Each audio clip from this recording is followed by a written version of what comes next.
जय श्री कृष्णा मित्रों, मेरा साथ चैनल में आपका स्वागत है। दोस्तों, भगवान श्री कृष्ण से कितना कुछ छूटा। पहले मां छूटी, फिर पिता छूटे, यशोदा मैया और नंद बाबा मिले, फिर वो भी छूटे, संगी साथी छूटे, राधा भी छूटी, गोकुल छूटा, फिर मथुरा भी छूटा।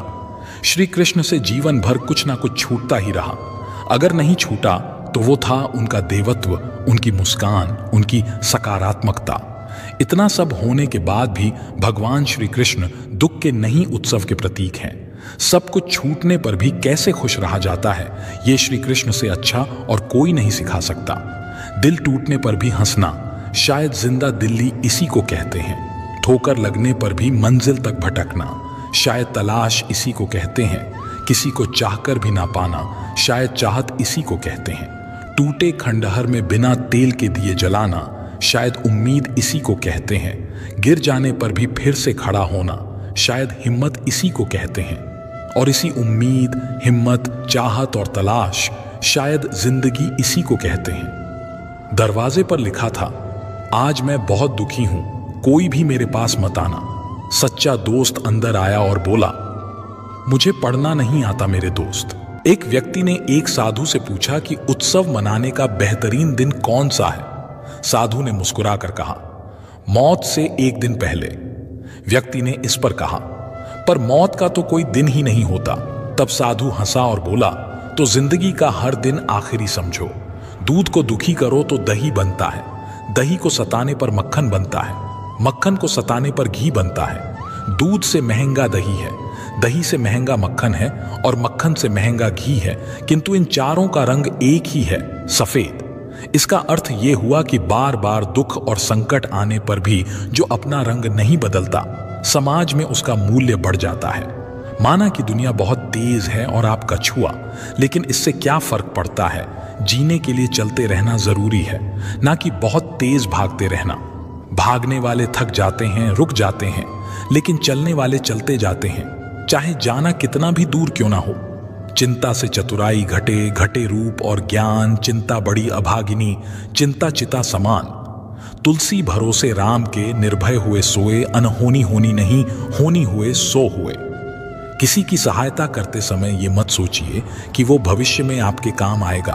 बस सहायता करके भूल जाइए, क्योंकि आशा का भाव ही भविष्य में आपके दुख का कारण बनता है।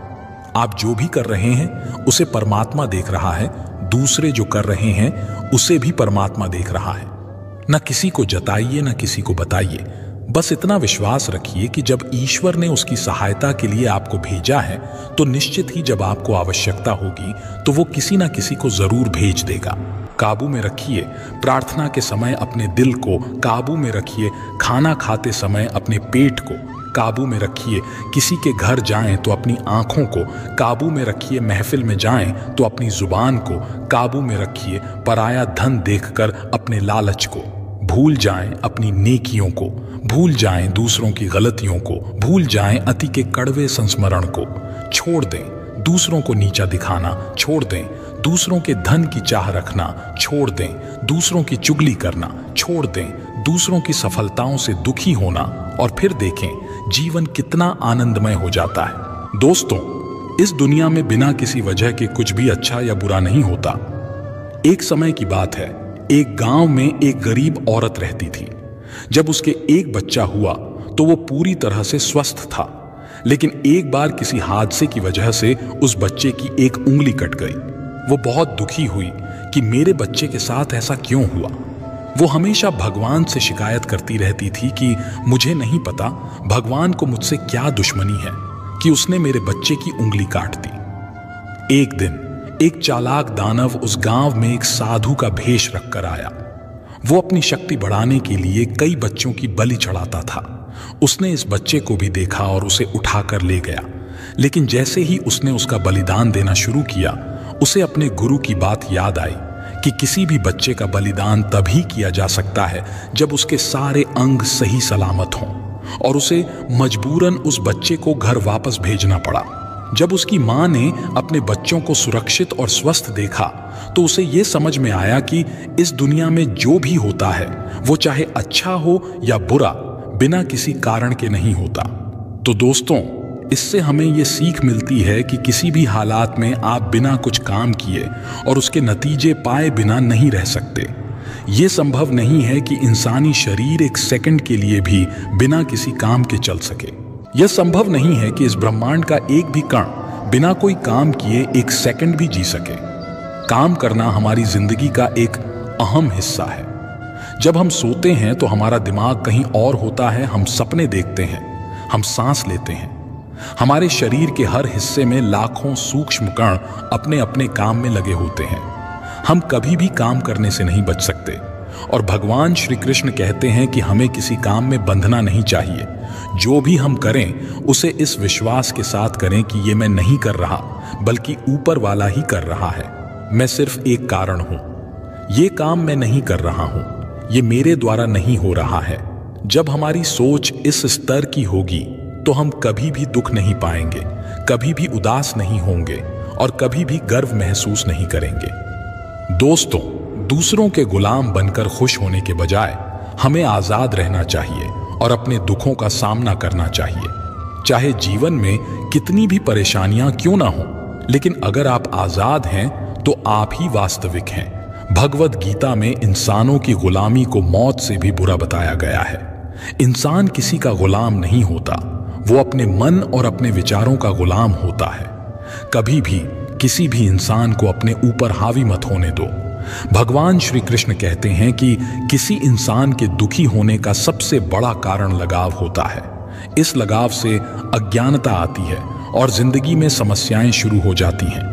महाभारत में धृतराष्ट्र को अपने बेटे दुर्योधन के प्रति इतना लगाव था कि अपने बेटे को गलत काम करने से भी रोक नहीं सके। धृतराष्ट्र को पुत्र मोह की वजह से धर्म अधर्म का ज्ञान ही नहीं रहा। अंत में सब कुछ बर्बाद हो गया। महाभारत में श्री कृष्ण ने अर्जुन से कहा था कि जब ज्ञान की धारा बहती है तो सबसे पहले मोह को खत्म करती है। मोह को इसलिए खत्म करती है क्योंकि मोह में अज्ञान है। ग्रीस का सम्राट अलेक्जेंडर पूरी दुनिया को जीतना चाहता था। एक दिन एक नागा साधु ने अलेक्जेंडर से पूछा कि जब तुम पूरी दुनिया जीत लोगे तो उसके बाद क्या करोगे, क्योंकि इसके अलावा तो और कोई दुनिया है ही नहीं। इतना ही नहीं, साधु जोर जोर से हंसने लगा। अलेक्जेंडर संत की बात सुनकर निराश हो गया। अलेक्जेंडर ने साधु से कहा कि हंसो मत, यह सच है, लेकिन मैंने आज तक इस बारे में नहीं सोचा था। अलेक्जेंडर ने अभी तक दुनिया को नहीं जीता था, लेकिन वो जीतने के ख्याल से ही निराश था, क्योंकि अगर वो पूरी दुनिया जीत लेगा तो उसके पास और कुछ जीतने के लिए बचेगा ही नहीं। अलेक्जेंडर ने साधु से पूछा, आप हंस क्यों रहे हैं? साधु ने जवाब दिया, भले ही तुम पूरी दुनिया जीत लो, तुम फिर भी निराश रहोगे। तुम दुनिया पर राज्य करने की चिंता में लगे हो, जबकि मेरे पास कुछ नहीं है, फिर भी मैं हमेशा खुश रहूंगा, क्योंकि मैं किसी चीज से जुड़ा नहीं हूं। जुड़ाव के कारण ही जिंदगी में दुख आते हैं। ये जुड़ाव घर और परिवार, सफलता, आराम और इज्जत का हो सकता है। जहां भी जुड़ाव होता है वहां दुख होगा। जब मोह सफल होता है तो दुख होता है, और जब ये असफल होता है तब दुख होता है। श्री कृष्ण कहते हैं कि जब कोई लगाव छोड़ देता है तो उसे मेरा आशीर्वाद मिलता है। बिना लगाव वाला व्यक्ति सबसे ऊंचा होता है, उसे खुशी मिलती है। इसलिए हमें लगाव छोड़ देना चाहिए और जो कुछ हमारे पास है उसी में संतुष्ट रहना चाहिए। अगर ज्यादा पाने का मोह है तो दुख तो निश्चित है। पिछले की चिंता मत करो, भविष्य की चिंता मत करो। अभी का जो समय चल रहा है उसमें आनंद से रहो। तुम्हारे पास क्या था जो तुमने खो दिया? तुम किस बात पर रो रहे हो? तुम क्या लेकर आए और क्या खो दिया? तुमने क्या बनाया जो नष्ट हो गया? तुम कुछ भी अपने साथ नहीं ले जाते। जो भी आया वो यहीं से लिया गया, जो भी दिया गया वो यहीं पर दिया गया। सब खाली हाथ आए, खाली हाथ चले गए। आज जो तुम्हारा है वो कल किसी और का था, परसों किसी और का होगा। तुम इसे अपना समझकर उलझ रहे हो। बस यही दुख का कारण है, यही तुम्हारे दुखों की वजह है। दोस्तों, इस वीडियो में बस इतना ही, फिर मिलते हैं अगली वीडियो में।